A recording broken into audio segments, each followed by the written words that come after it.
प्रभु यीशु मसीह के पवित्र नाम में आप सबको शांति मिले। आज हम एक ऐसे विषय पर विचार करने जा रहे हैं जो हमारे मसीही जीवन की एक बहुत ही गंभीर वास्तविकता को दर्शाता है।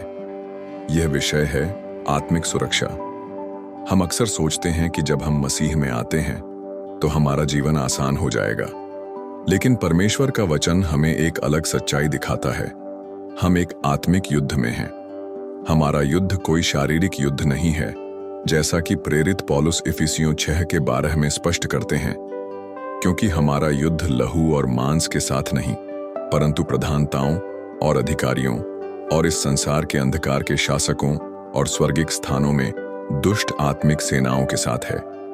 यह पद हमें सीधे बताता है कि हमारा दुश्मन अदृश्य है और बहुत शक्तिशाली है। यह कोई इंसान नहीं है, बल्कि शैतान और उसकी दुष्ट सेनाएं हैं। यह समझना बहुत महत्वपूर्ण है, क्योंकि जब हम इस सच्चाई को नहीं समझते तो हम अक्सर अपने युद्ध को गलत जगह पर लड़ते हैं। कई बार हमें लगता है कि कुछ लोग हमारे खिलाफ हैं, या फिर हमारा परिवार हमारा साथ नहीं दे रहा है, या फिर हम अकेले पड़ गए हैं इस संसार में। परंतु ऐसा नहीं है। शैतान तुम्हारी बुलाहट के खिलाफ है। वह जानता है कि यदि इस व्यक्ति को स्वतंत्र छोड़ दिया तो यह परमेश्वर का प्रचार प्रसार करेगा और लोगों को परमेश्वर के बारे में जानने में मदद करेगा। इसीलिए वह तुम्हारे पीछे एक भूखे शेर की तरह दौड़ता है, ताकि वह तुम्हारी बुलाहट को बर्बाद कर सके। धर्मशास्त्र थियोलॉजी हमें इस आत्मिक युद्ध को समझने में मदद करता है। यह हमें सिखाता है कि शैतान और उसकी दुष्ट सेनाएं परमेश्वर के संप्रभु नियंत्रण से बाहर नहीं हैं। वे शक्तिशाली हैं, लेकिन वे परमेश्वर जितने शक्तिशाली नहीं हैं। शैतान को केवल वह करने की अनुमति है जो परमेश्वर उसे करने देता है। यह समझना हमारे लिए बहुत ही आश्वासन भरा है। तो इस आत्मिक युद्ध में परमेश्वर हमें कैसे सुरक्षा देता है? पहला, परमेश्वर हमें आत्मिक कवच प्रदान करता है। इफिसियों 6:14 से 17 में पौलुस हमें आत्मिक युद्ध के बारे में बताते हैं, तो वह हमें बिना हथियार के नहीं छोड़ते। इसके तुरंत बाद वह हमें परमेश्वर के पूरे कवच के बारे में बताते हैं। यह कवच हमें शैतान के हमलों से बचाने के लिए बनाया गया है। इसमें सत्य का कमरबंद, धार्मिकता की झिलम, शांति के सुसमाचार के जूते, विश्वास की ढाल, उद्धार का टोप और आत्मा की तलवार शामिल है। यह कोई साधारण कवच नहीं है, बल्कि यह वह कवच है जो परमेश्वर ने हमें दिया है।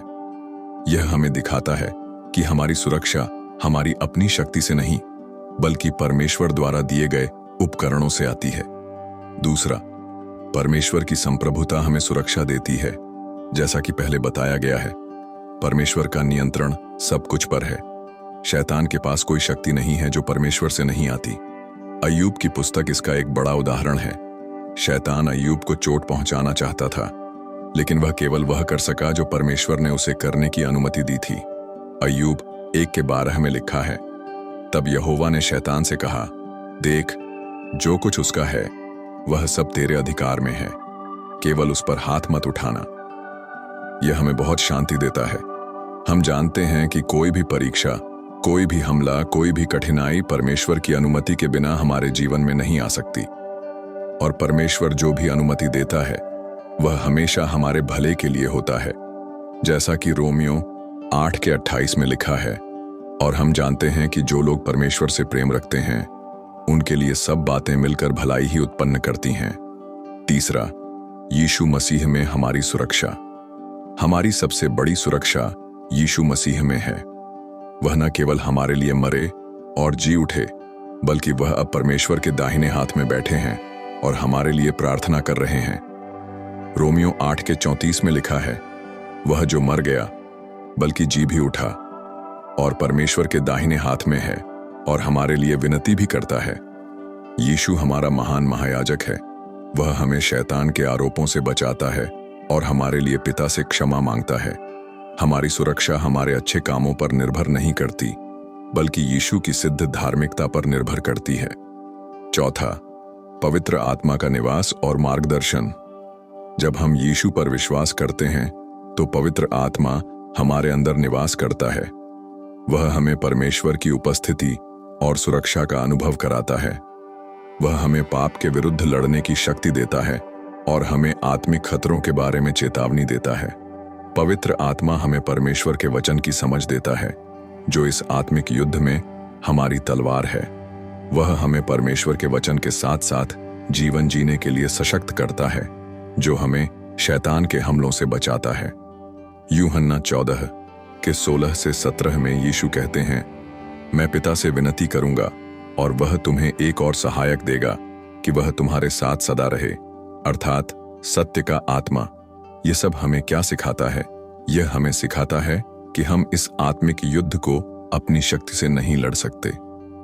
हमें परमेश्वर पर पूरी तरह से निर्भर होना होगा। यह हमें प्रार्थना में दृढ़ रहने के लिए प्रेरित करता है, क्योंकि प्रार्थना ही वह तरीका है जिससे हम परमेश्वर की शक्ति को अपने जीवन में लाते हैं। यह हमें परमेश्वर के वचन का गहराई से अध्ययन करने के लिए प्रेरित करता है, क्योंकि यह हमारी तलवार है। इस आत्मिक युद्ध से डरे नहीं। डरने के बजाय परमेश्वर के कवच को पहने, उसकी संप्रभुता पर भरोसा करें, यीशु की सुरक्षा में रहें और पवित्र आत्मा के मार्गदर्शन में चलें। हम युद्ध में हैं, लेकिन हमारी जीत निश्चित है, क्योंकि हमारा सेनापति यीशु मसीह है, जिसने पाप, मृत्यु और शैतान पर पहले ही विजय प्राप्त कर ली है। यदि आपने इस संदेश से आत्मिक आशीष पाई है, तो इसे अपने तक न रखें। किसी ऐसे व्यक्ति को शेयर करें जिसे इसे सुनने की आवश्यकता है। आप हमारे यीशु वचन चैनल को सब्सक्राइब जरूर करें। हम हर दिन आपके लिए बाइबल आधारित आत्मिक संदेश लाते हैं। आपका एक सब्सक्रिप्शन हमें परमेश्वर का वचन और लोगों तक पहुंचाने में मदद करेगा। परमेश्वर आपको आशीष दे।